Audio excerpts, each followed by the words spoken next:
inherited this, and we'd like to see if we could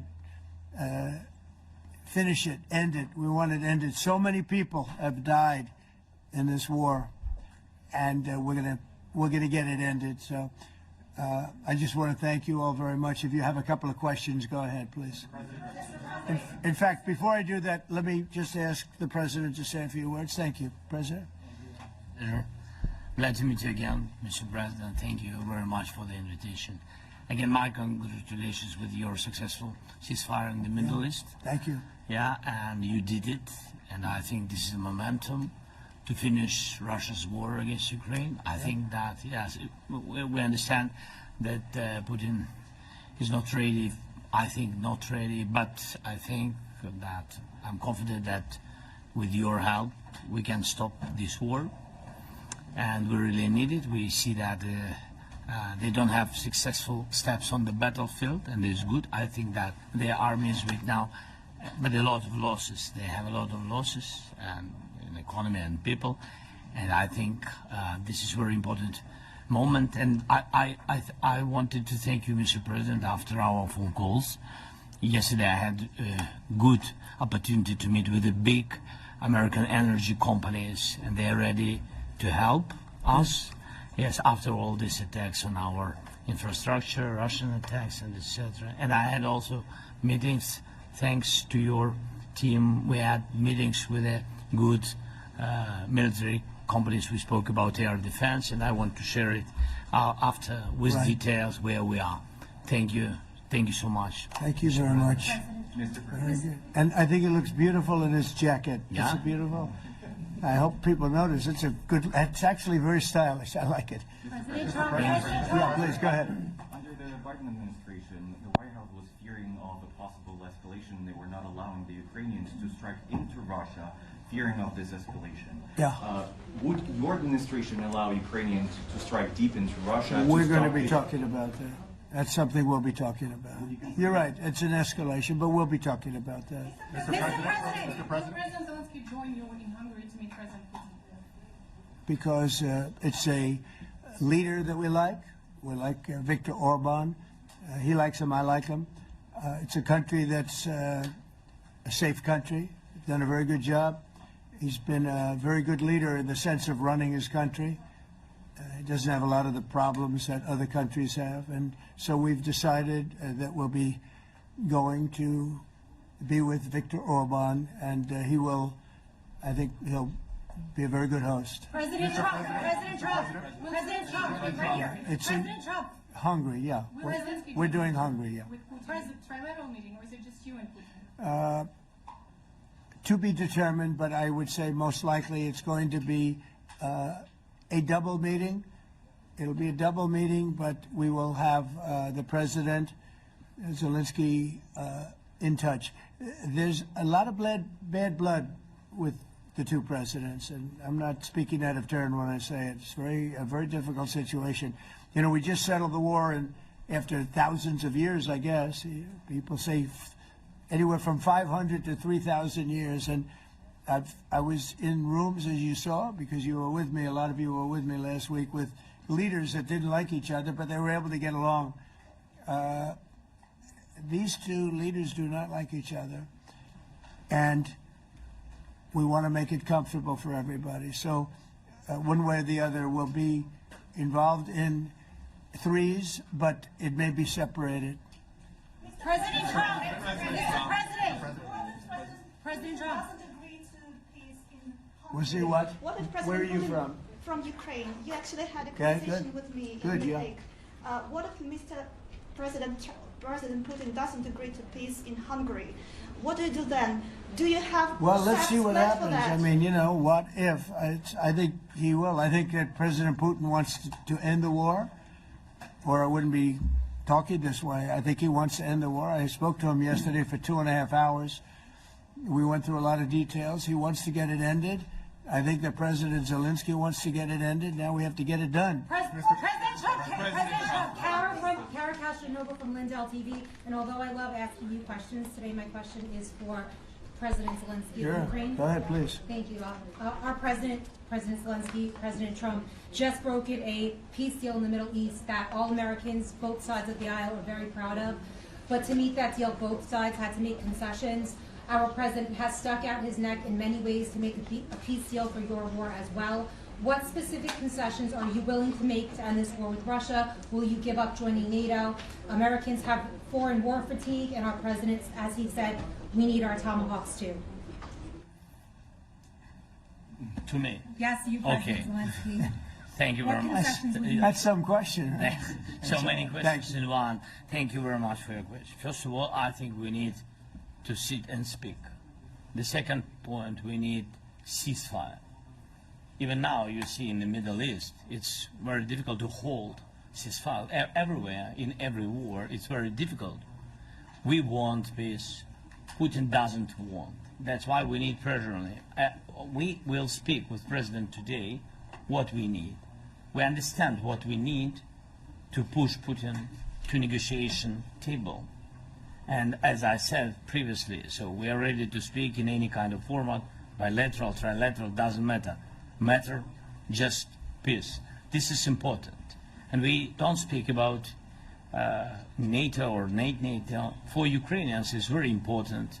Of course, it's our decisions of allies to decide where we are. But are you willing to give Yes, up but joining the NATO? most important thing for people in Ukraine, which are under each day's attacks, to have really strong security guarantees. NATO is the best, but weapon is very important. Allies on our side is very important, and between us, for us, bilateral security guarantees between me and President Trump is very important. I don't know, we didn't speak with details about it, but this is the most important document because the United States is very strong. Sir, President Trump, Peter? President Trump, you are the middleman right now, hoping to end this conflict. Who is doing a better job negotiating, President Zelensky or President Putin? I think they're both doing a great job in that sense. We have to get it done.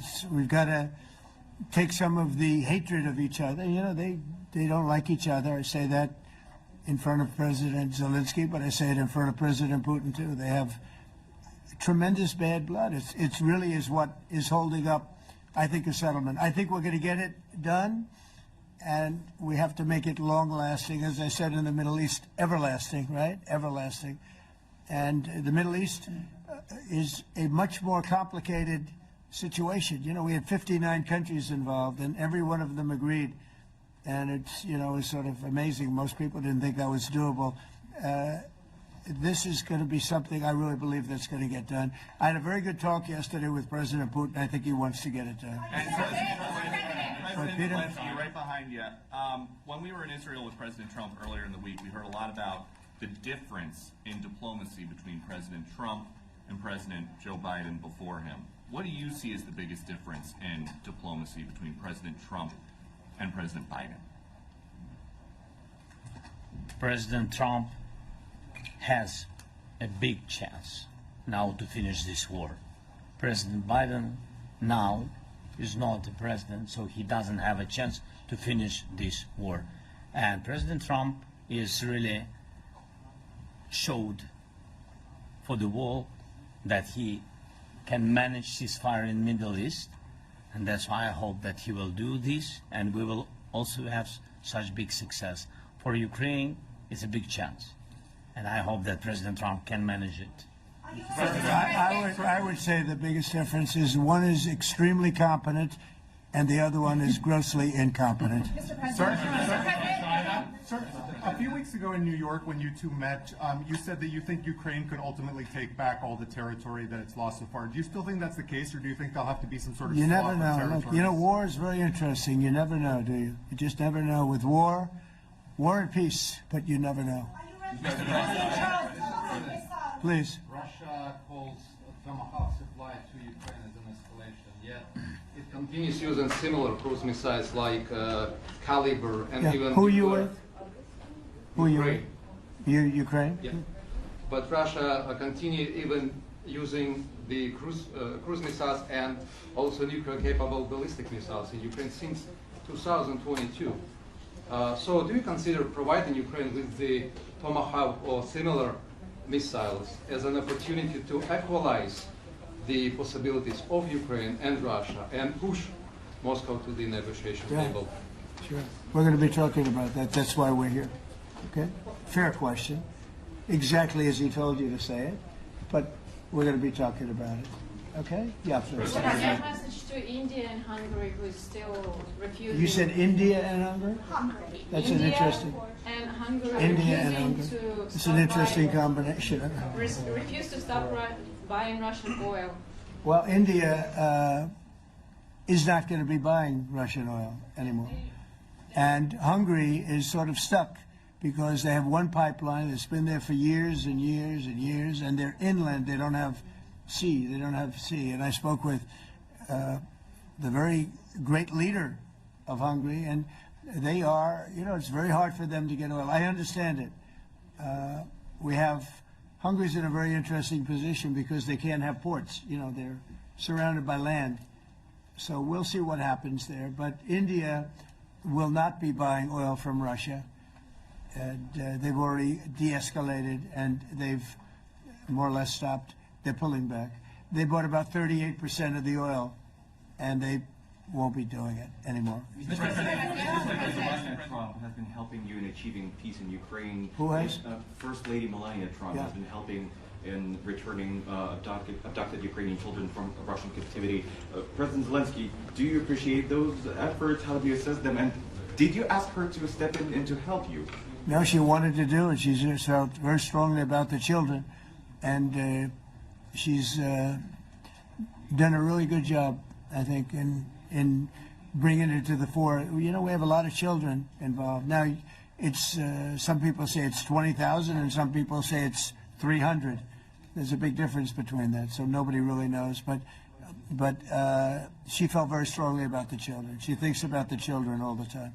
President Trump, if you okay Tomahawks to Ukraine, what's going to happen if the United States is in a conflict and we need the Tomahawks? Do we have Well, enough? that's a problem. We need Tomahawks, and we need a lot of other things that we've been sending over the last 4 years to Ukraine. We've been, we gave them a lot. Now we have a different situation. We send it to the European Union. They pay for it and all that, and they have plenty of money. But it's beyond the money. We need Tomahawks, and we need a lot of other weapons that we're sending to Ukraine. One of the reasons we want to get this war over is exactly that. It's not easy for us to give. You're talking about massive numbers of very powerful weapons. So that's one of the things we'll be talking about. Hopefully they won't need it. Hopefully we'll be able to get the war over with without thinking about Tomahawks. I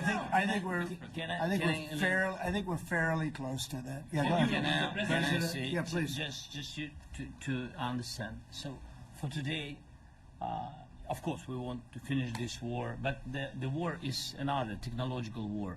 You don't use just Tomahawks. If you want to target a military goal, you need thousands of drones.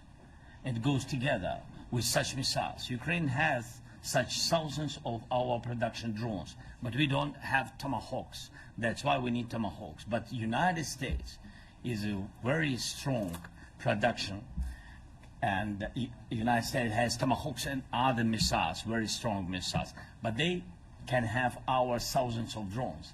That's why where we can work together, where we can strengthen American production. And so just so that I understand, so you're suggesting kind of a trade.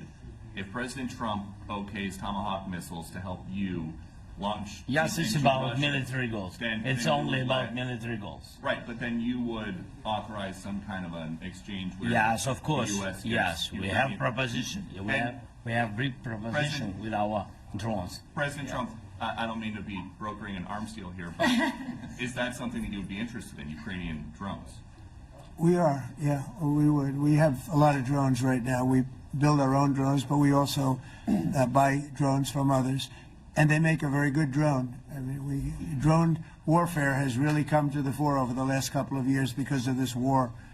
I will say, There's nothing like the jets. You know, we knocked out a lot of drones in Israel. We were knocking them out for Israel, and we were doing it with extremely fast and powerful jets, following the drones and knocking the hell out of them. So, you know, we know a lot about the drones, and we know a lot about the great jets, the great ones. The ones, well, and the B-52s, which were totally they were stealth. They were undetectable. So we have a lot of different weapons. And, you know, I have an obligation also, though, to make sure that we're completely stocked up as a country, because you never know what's going to happen. In war and peace, right? You never know what's going to happen. So we're going to be talking about tomahawks, and would much rather have them not need tomahawks. Would much rather have the war be over, to be honest, because, you know, we're in it to get the war over. We're selling a lot of different types of weapon, as you know, to the European Union. We're not in it for that. We're in it to get it over. We're losing thousands of people a week, thousands of people, Russian, Ukrainian, and mostly soldiers. I mean, mostly soldiers. But we're in it to see that end. And if we can end quickly, and I think we can. I mean, I had a very good talk yesterday. We're going to be talking about it. But I had a very productive talk yesterday with President Putin. We'll see what happens. But the war in the Middle East was far more complicated. We got that one done. And I think we have a good chance. I think President Zelensky wants it done, and I think President Putin wants it done. Now all they have to do is get along a little bit.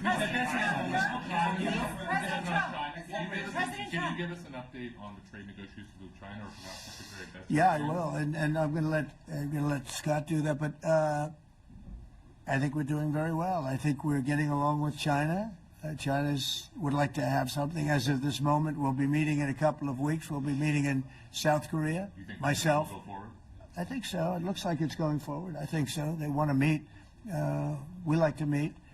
I have a very good relationship with President Xi, and we're going to see what happens. But, you know, for years we were taken advantage of by China very badly. We were losing hundreds of billions of dollars a year to China.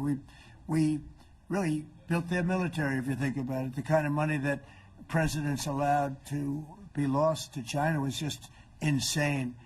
And then when I came into office, as you know, I put very severe tariffs. So we took in hundreds of billions of dollars in my first term from China.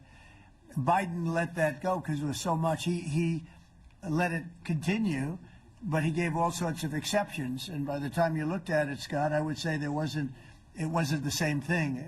He would give an exception for anything. If you got up and went out to dinner, he'd give you an exception.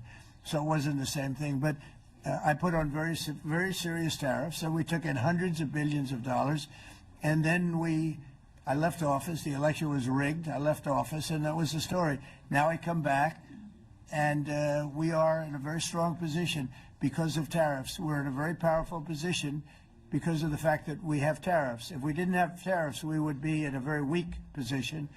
We would be in a weakened state. But with tariffs, we've made hundreds of billions of dollars, not only from China, but from others. And China wants to talk, and we like talking to China. So we have a very good relationship, and we're going to be meeting in South Korea a couple of weeks. And I just got back from a long trip. I'm going on another long trip. And Scott, you want to say a few words on that, please? Yes, sir. So the entire relationship stems from the great respect that the two leaders have for each other. China did a substantial, unprovoked escalation last week. We were unable to get in touch with them since then. It's been IMF World Bank Week. They have had working level people here. There have been meetings. The Vice Premier, who is my counterpart, and I will be speaking this evening at around 8:30, 9 o'clock. And then he and I and a delegation will meet in Malaysia probably a week from tomorrow to prepare for the two presidents to meet. So I think that things have de-escalated. We hope that China will show the respect that we have shown them.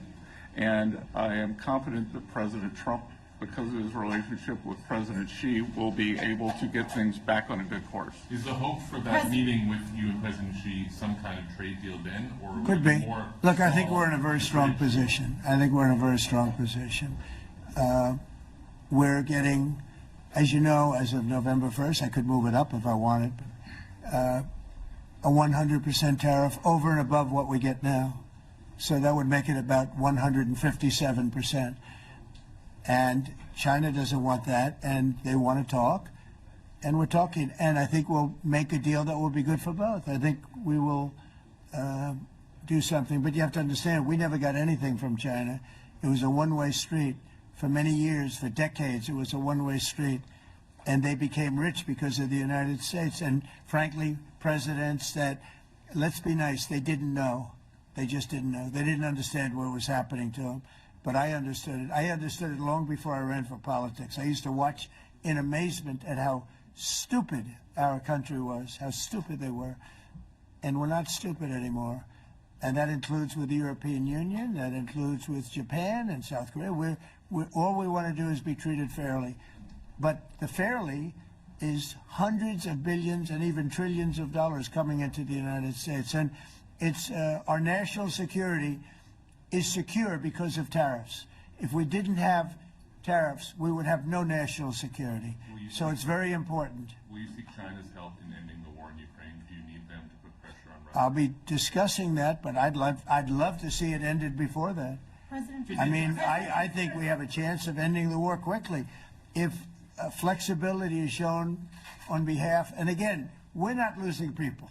The United States is not. We're not losing people. We're not spending money. We're getting paid for the, ammunition and missiles and everything else that we're sending to the European Union, but to NATO.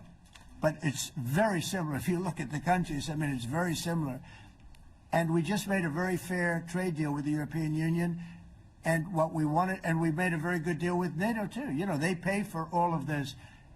That's not what we're in this for. We're in it to save thousands of lives every week. Thousands and thousands of lives. That's why we're in it. And I think we have a very good chance of bringing this war to a conclusion. You're a peace president, and your cabinet has done honestly an excellent job. I think that a lot of people could agree to that. Thank you. I'm speaking as someone who lost my father in a war, so I know the human cost. What would your advice be to American leaders, to world leaders, to neocons, to TV hosts who often speak about conflict in abstract or strategic terms rather than the human cost and the human terms? Look, my only statement is we have to get together. It's a very small group of people. It's the president, and the president. Okay, 3 presidents. And I'm the mediator president. And I'm mediating not an easy situation. It should be easy, but it's a lot easier when people understand each other, when they get together, and when they like each other. We don't necessarily have that situation as far as like is concerned. Maybe it can turn around. Maybe it can. But in the meantime, we'll have them keep a little bit of distance, and we're going to see if we can get it done.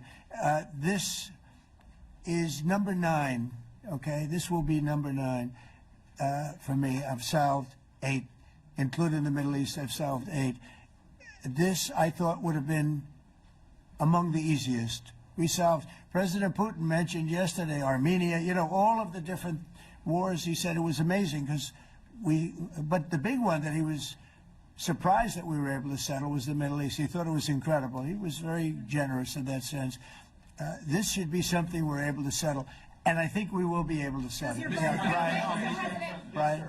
On that note, you will go down as the peacemaker, no doubt, and you will resolve this war. Well, we resolved 8 others. It's funny how people say that. If you get this one, every time I do one, they forget about that one. I solved 8 wars. Go to Rwanda and the Congo, talk about India and Pakistan, look at Thailand, look at all of the wars that we solved. And every time I solve one, they say, if you solve the next one, you're going to get the Nobel Prize. I didn't get a Nobel Prize. Somebody got it who's a very nice woman, very nice. I don't know who she is, but she was very generous. So I don't care about all that stuff. I just care about saving lives. But this will be number 9. But every time I solve one, they said, sir, if you solve one more, you're going to be known as a peacekeeper. So to the best of my knowledge, we've never had a president that solved one war. Not one war. Bush started a war, A lot of them start wars, but they don't solve the wars. They don't settle them, and especially when they have nothing to do with us. I saw almost, I guess, just about all of these wars had nothing to do with us, but I saved tens of millions of lives. The Prime Minister of Pakistan said, "I saved millions of lives in interceding on Pakistan," and you look at Pakistan and India as an example. That would have been a bad one, two nuclear nations, right? So I say this. This is pretty much the last one, although I do understand that Pakistan attacked, or there is an attack going on with Afghanistan. That's an easy one for me to solve if I have to solve it. In the meantime, I have to run the USA, but I love solving wars. You know why? I like stopping people from being killed, and I've saved millions and millions of lives, and I think we're going to have success with this war. Wait, please. President Zelensky, this is your third time over here. Oh. And by the way, you look excellent. Thank you, sir. Thanks. For you, by the way. This is your third time here. How different sitting across from the president is this time versus the two previous times here at the White House? And how confident are you hearing the success rate of solving these prior wars that he can get this war solved? First of all, about suit. The same suit because the same president. It's very simple. The next president will have another suit.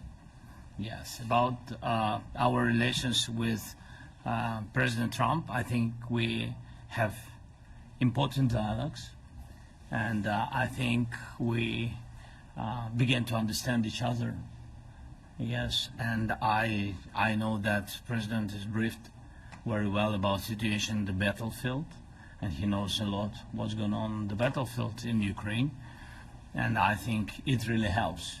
When you know a lot of things, a lot of details about one or another war, it helps a lot. But we are still in war. And I hope we can manage. You have been hearing It's that there are some important. countries that are not meeting their commitment. You pointed out Spain. They said that it's impossible. No, Spain has not come through. No, Spain has not been loyal to NATO. Spain has been, they're the only one. Everyone went up to, as you know, I mean, you were 2% and they all went up to 5%, but Spain disagreed with that. I think Spain should be reprimanded for that. I think it's very bad that they did that, but that's up to them. That's up to NATO and Spain. On the options, they cannot be expelled from NATO. Can they or not? They cannot, according to the treaty, but they also claim that they are protected by the European Union umbrella for trade. Well, the other people, many of the other countries are in the European Union too. They're not complaining, right? President, That's of interest. That's of interest.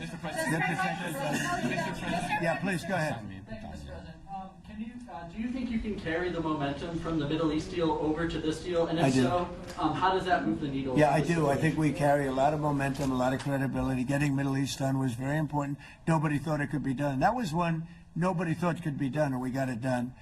And a lot of that was the big hit that we put on Iran with respect to the nuclear. They took that was an unbelievable military maneuver, the B-2s, and many other planes involved, by the way, but the B-2s.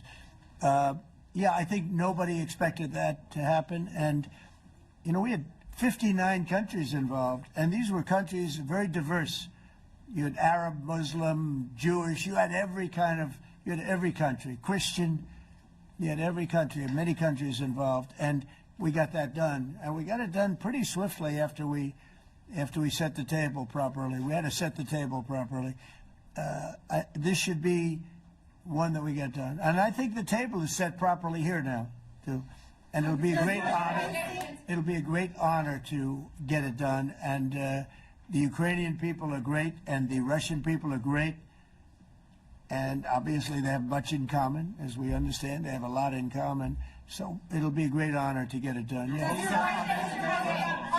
On Venezuela, there are survivors from your latest boat strike. What happens to those survivors? Well, I'll ask Marco to discuss that possibly. Yeah, it's well known there's an ongoing narco-terrorist operation the United States has been conducting As far as details of any recent strikes, we're not prepared here to announce all those details, but you'll get that information here very shortly. And how are there survivors when these are meant to be lethal attacks? Yeah, again, I mean, we're undertaking these operations against narco-terrorists. That's what these are. These are terrorists. Let's be clear. And but as far as the details of any recent operations, when we are prepared to announce those, we will, as the president has consistently done. So you may get something on that later today. Let me ask you, that was in a submarine, right?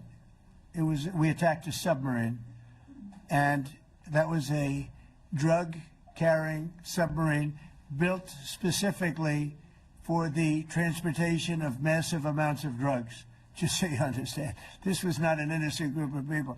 I don't know too many people that have submarines, and that was an attack on a drug-carrying, loaded-up submarine. Yeah.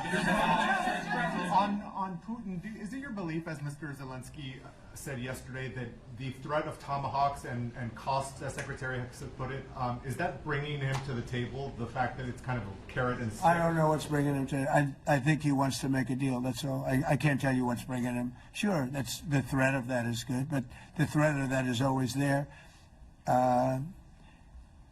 Tomahawks are very dangerous weapons. They're incredible weapons. If you like warfare, it's one of the most accurate. You know, we hit 30 Tomahawks in Iran after the B-2s did their damage. We sort of gave it a little capper with 30 Tomahawks from a submarine, quite far away actually, but they're an amazing weapon. They're a very powerful weapon, but they're a very dangerous weapon, and it could mean big, escalation. It could mean a lot of bad things can happen. Tomahawks are a big deal. But one thing I have to say, we want Tomahawks also. We don't want to be giving away things that we need to protect our country. We have a very strong country right now. We have a strong military. We have the greatest military in the world. We have the greatest weapons in the world. I want to get this war over. Okay? Putin-Trump tunnel to connect Russia and Alaska. Are you interested? I just heard about it.